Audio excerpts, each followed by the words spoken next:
There are moments in a sport's history where everything feels like it's sitting at a crossroads, where the decisions being made behind the scenes, the conversations happening in team meetings, the comments dropped casually in post-race interviews, carry weight that goes far beyond a single race weekend. This is one of those moments in NASCAR.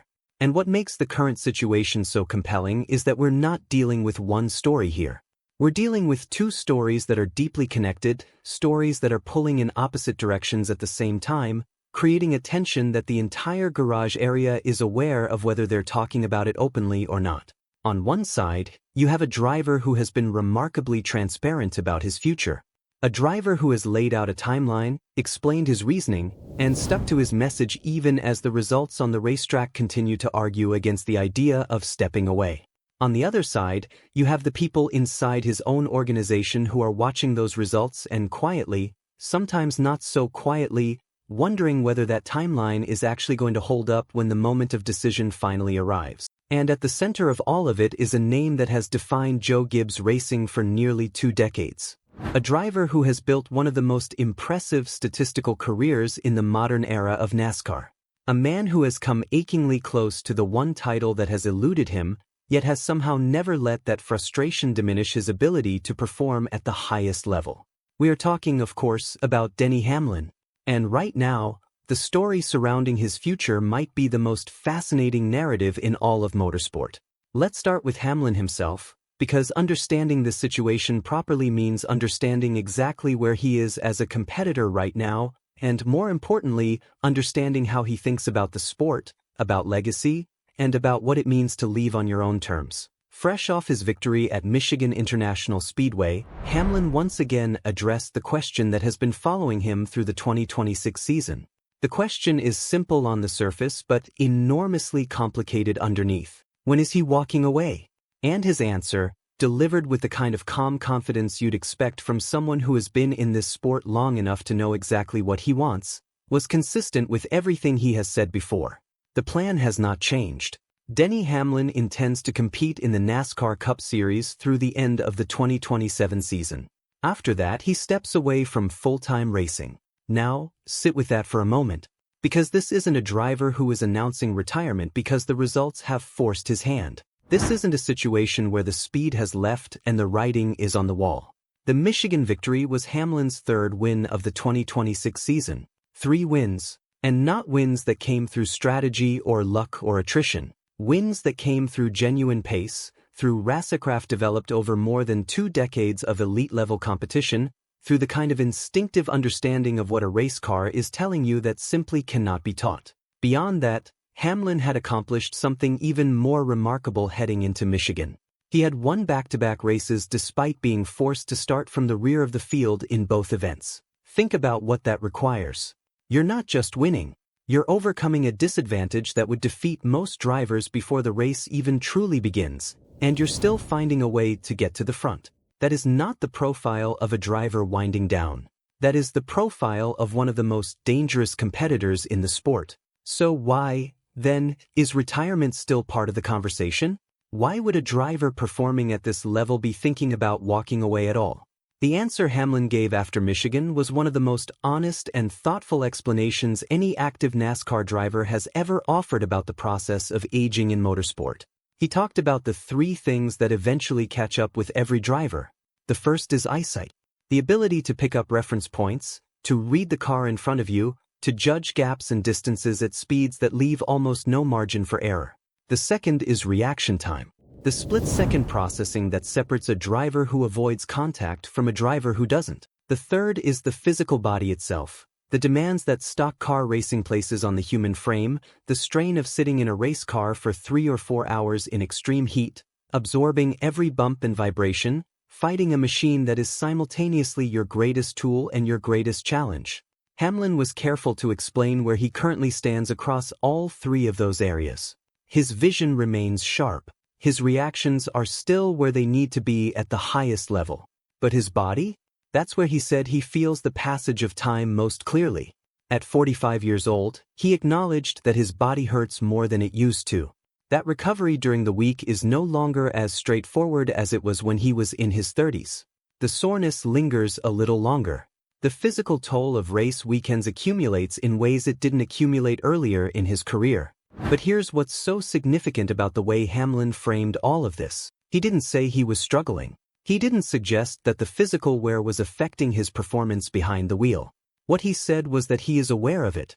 And that awareness is exactly why the retirement decision feels real to him. He has watched what happens to drivers who stay too long. He has seen careers that deserved better endings slowly fade rather than finishing with a final act that honors everything that came before it. Hamlin has been completely clear that he does not want that to be his story. He wants to leave while he is still capable of winning. He wants to walk away while he is still one of the drivers other competitors worry about on a Sunday afternoon. That is a remarkably mature and self-aware position for any athlete to hold. It is also, if you are a race fan, a slightly heartbreaking one. Because the implication is that the end, when it comes, will arrive not because Hamlin has to go, but because he has chosen to go while the choice is still entirely his to make. Now let's talk about the numbers, because you cannot have a serious conversation about Denny Hamlin's legacy or his future without confronting the statistical picture that has been building throughout his career. The Michigan victory pushed Hamlin's career win total in the NASCAR Cup Series to 63. That number is historically significant for a very specific reason. It places him in a tie with Kyle Busch for 9th on the all-time wins list. Let that land for a second. 63 Cup Series victories.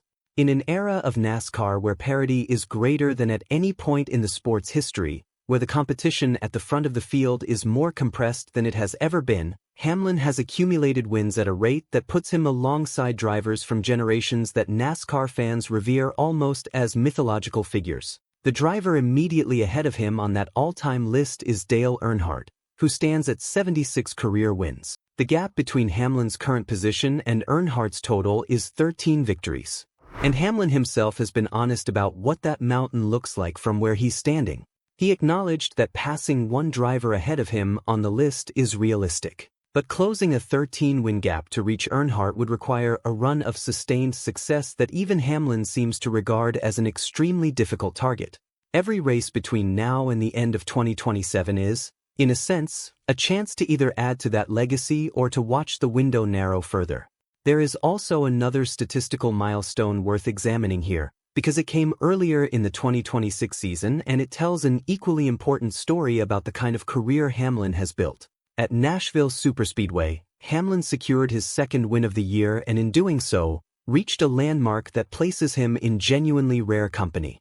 The Nashville victory was significant not just for what it meant in the moment, but for what it represented across the arc of his career, a career that has now placed him among the most productive drivers ever across the first 700 Cup Series starts. The only names ahead of him in that measure are Kevin Harvick and Richard Petty. Kevin Harvick, Richard Petty. When you are being mentioned alongside those names in any statistical conversation, you are no longer talking about a career that deserves respect. You are talking about a career that deserves a place in the permanent record of the sport. But there is another dimension to Hamlin's thinking beyond the raw numbers, and it involves the next chapter that he is already preparing for behind the scenes. Hamlin is not simply a driver at Joe Gibbs Racing. He is a co-owner of 23XI Racing, the organization he founded alongside NBA legend LeBron James. And that operation is growing. It has expanded, it has attracted significant sponsorship and manufacturer attention, and it carries the kind of cultural weight that extends well beyond the boundaries of traditional NASCAR fandom. For Hamlin, the transition from driving to team ownership is not a distant hypothetical. It is an active, ongoing process. The infrastructure he is building at 23XI represents a future that he is already deeply invested in, and the more that future develops, the more retirement from driving begins to feel less like an ending and more like a pivot towards something he is genuinely excited about.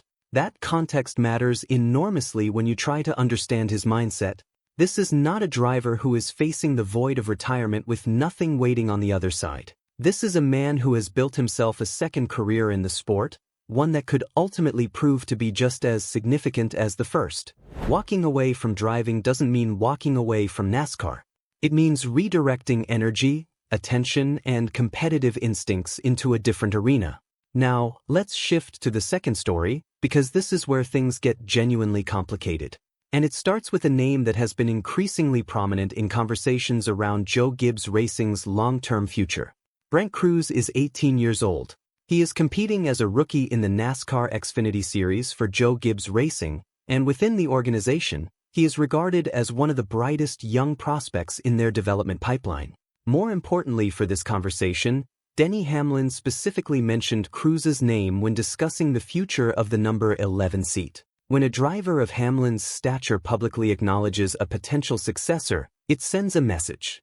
Not just to the media, not just to the fans, but to everyone inside the sport who understands how these things work. Hamlin essentially suggested that by the conclusion of the 2027 season, which is, by his own plan, the final season of his full-time Cup career, Brent Cruz could be positioned and ready for a significant opportunity at the Cup Series level.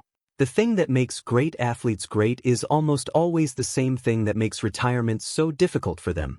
The drive to compete, the need to test yourself against the best, the feeling that comes from standing at the top of your sport, these are not qualities that switch off simply because a calendar page turns or a birthday passes. They are fundamental to who these people are.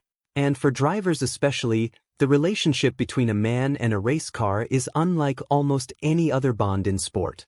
It is physical and intuitive and built over thousands of hours. When that relationship is still producing victories, when the car is still responding the way you need it to respond, when you still feel the thing that drew you to racing in the first place, walking away from that voluntarily requires a different kind of courage than anything that happens on the racetrack. Hamlin says he wants to leave on his own terms. He says he wants to be remembered as a driver who walked away while he was still winning, not as one who hung on too long and let the final chapters of his career be defined by diminishing returns. That is a profoundly admirable position. It is also one that requires extraordinary discipline to maintain when the results are actively telling you that you are still among the very best. Because here is the uncomfortable truth. If Hamlin were struggling right now, if the wins had dried up, if the speed had faded, if the results were pointing toward an inevitable decline, retirement would feel natural. It would feel like the right conclusion to a remarkable story. But Hamlin is not struggling. Hamlin is winning. And winning has a way of making every argument for retirement sound slightly less convincing than it did before. Dave Alpern sees this clearly. He watches this team every single week. He knows what Hamlin brings to the number 11 car. He knows what it means to the organization, to the sponsorship relationships, to the competitive standing of Joe Gibbs Racing in the Cup Series. And he has seen enough of elite athletics to understand that the moment a competitor of this caliber genuinely stops feeling like they can win is the moment retirement becomes real. That moment, based on everything currently observable, does not appear to have arrived. So what does this all mean as the 2026 season moves into its second half, into the playoffs, and eventually toward the off-season where planning for 2027 will begin in earnest? It means that every victory Hamlin adds to his total makes the retirement conversation simultaneously more understandable and more complicated. More understandable because each win adds to a legacy that is already enormous and gives Hamlin more control over the final shape of that legacy. More complicated because each win also produces another data point suggesting that the competitive fire has not diminished in the slightest, and that walking away from it is going to require an act of will that even Hamlin himself may find extraordinarily difficult when the moment finally arrives. Here is where we have to be completely honest about what this situation actually is. There are two narratives running in parallel right now, and they are genuinely in conflict with each other. The first narrative is the one Hamlin has constructed and communicated clearly. He is a driver who understands his own body, who has a realistic view of how athletic performance changes with age, who has thought carefully about legacy and how he wants to be remembered, and who has made a decision to retire while he is still capable of competing at an elite level. He has a contract that takes him through 2027. He has a succession plan in mind. He has a future at 2311 Racing waiting for him. The plan is clear and he is committed to it. The second narrative is the one the racetrack is writing every weekend. 3 wins in 2026. Back-to-back victories from the rear of the field. Statistical company that places him alongside the legends of the sport. A Joe Gibbs Racing organization that clearly does not want to lose him and is saying so publicly. A competitive environment in which Hamlin is not just participating but genuinely thriving. These two narratives cannot both be correct in the long run.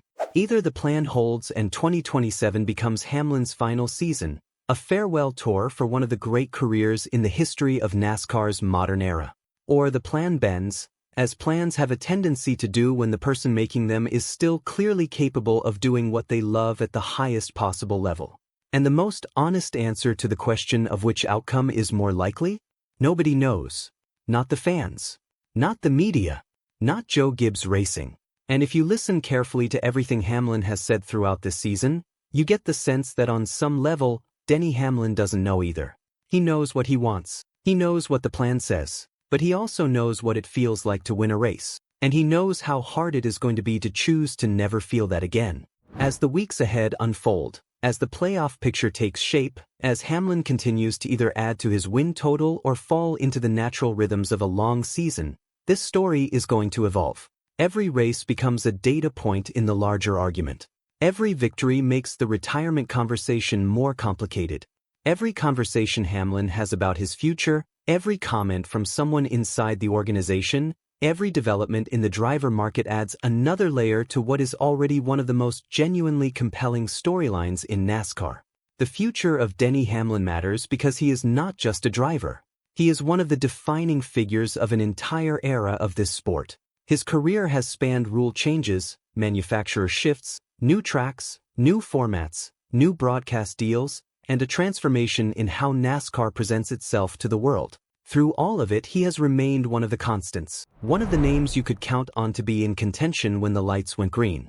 When that chapter finally closes, whether it closes after 2027 as planned or whether it extends further into the future, it will mark something real and significant about where NASCAR is and where it's headed. And right now, with the season at a pivotal point and the debate more active than ever, the only certainty is that this conversation is far from over.